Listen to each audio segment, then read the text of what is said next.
So what we're looking at in this next unit is a lot of how do we prove all those things that we looked at in the first unit. So the first unit was looking at those structures, what those structures are, how we represent them, what are the potential connections between them. And then this unit really now says if we went into lab, how would we actually see that? What are the results that would come out of our experiments? What we're seeing on this slide is the summary of the primary function or the primary spectroscopy techniques we'll look at. There's another one that we'll look at first here in probably 2 or 3 videos called optical activity, but these are our primary characteristics. And if we were going to look at these 3, the biggest one to worry about would be our IR and our NMR. Those are going to be the big kind of central point ones. The UV Vis spectroscopy is kind of interesting, but we don't really use it all that much in this class.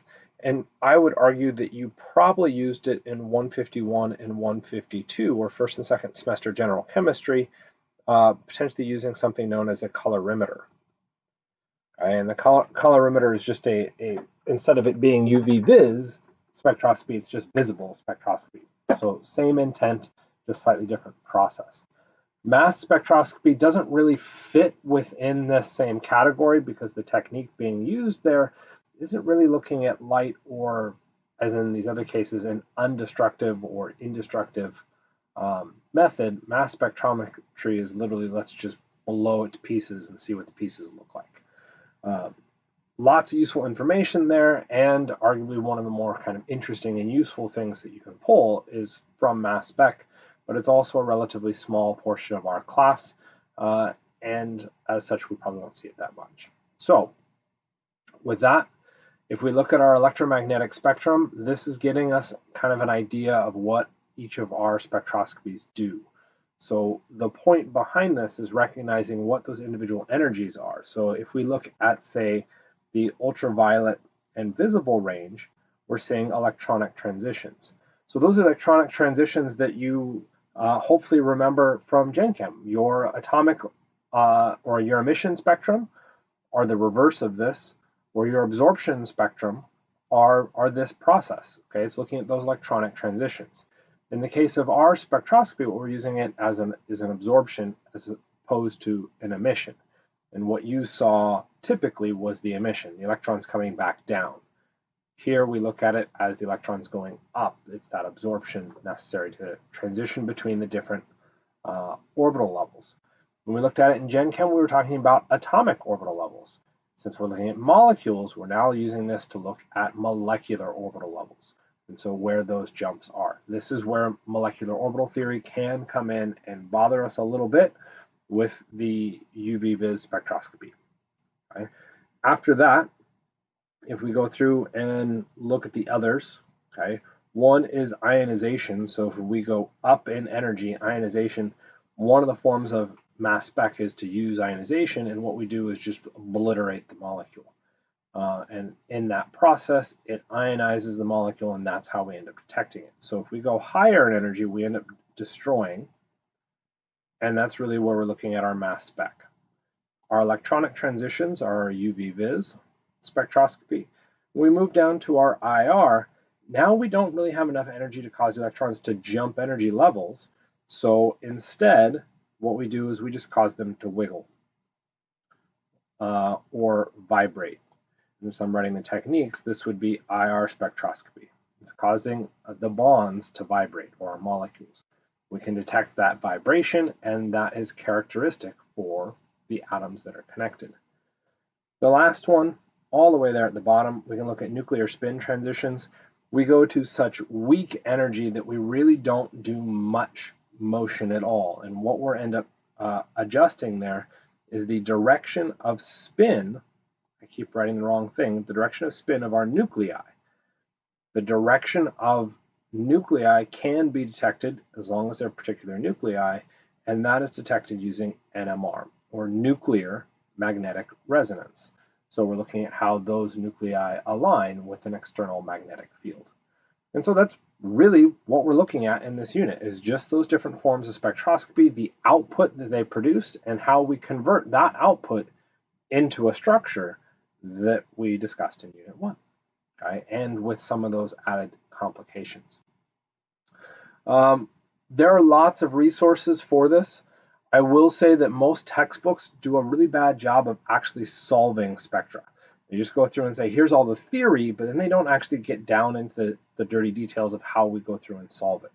I will say our textbook has added a new section. So if you have the second edition, they've got a new section on how to solve spectra, which is fantastic. I actually really, really like it. I like it so much, I actually already wrote it. Okay, so if you don't have the second edition or you're using a different textbook, this spec background file right here is going to be clutch, because what that's setting you up with is my shorthand version of 15 and 16, chapter 15 and 16.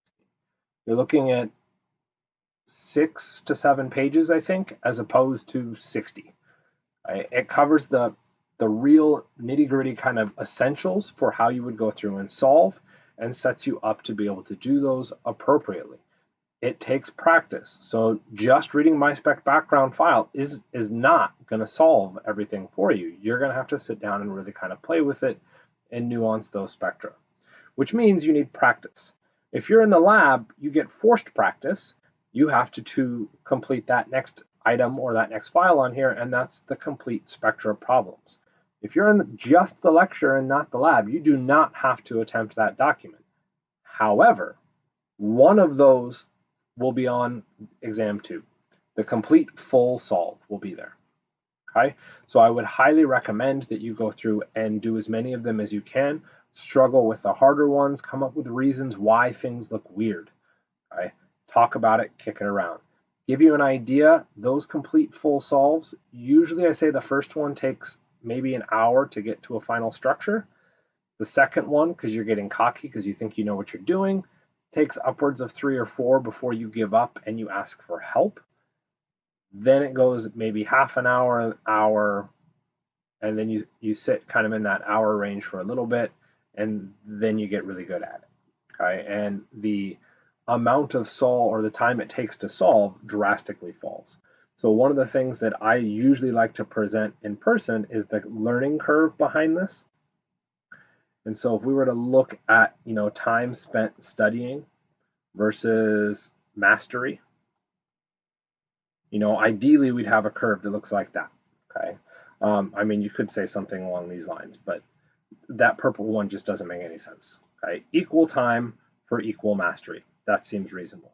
Chemistry is usually as I use an eraser, is usually a longer slope, okay, or less steep slope. So you have to put in more time to pick up that mastery, okay, just because it takes practice. Spectroscopy as a technique, I would argue, is something along these lines. Okay, and for those of you that can't really see that, that's because I used orange over the top of red, and that's hard to see. You'll notice that it's flat line. Okay, you will spend tons of time and get nowhere. You'll spend tons of time and you will actually unlearn your ability to do things. But then you'll learn, and then here's the kind of real kicker that's nice with spectroscopy, is you can become almost an expert overnight. Okay, as soon as you hit that line, you've got it nailed. If you don't hit that line, that amount of time commitment, you have no clue, and it's going to be a brutal exam. Okay, it does make up a single exam here. This is a section that a lot of people just try and get by with as much as they can and not worry about it and move on. That is fine. But again, realize I'm going to teach you to try and get to that mastery level. Okay. After that, we've got the spec.org.doc file. This is just an organization system that I created a long time ago and didn't even realize I created it. And a former student came back and actually was like, oh, look at all this stuff. How do I solve this? And I thought their method was really cool. And then they told me that I told them that method, which was a surprise. And it turns out that Carty has done something similar in his textbook. We're almost identical in processes.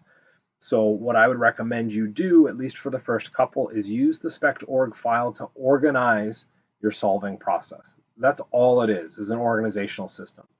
Advanced people with spectroscopy won't use an organizational system because they know how to solve things, they know where those pieces go, and they can hold it.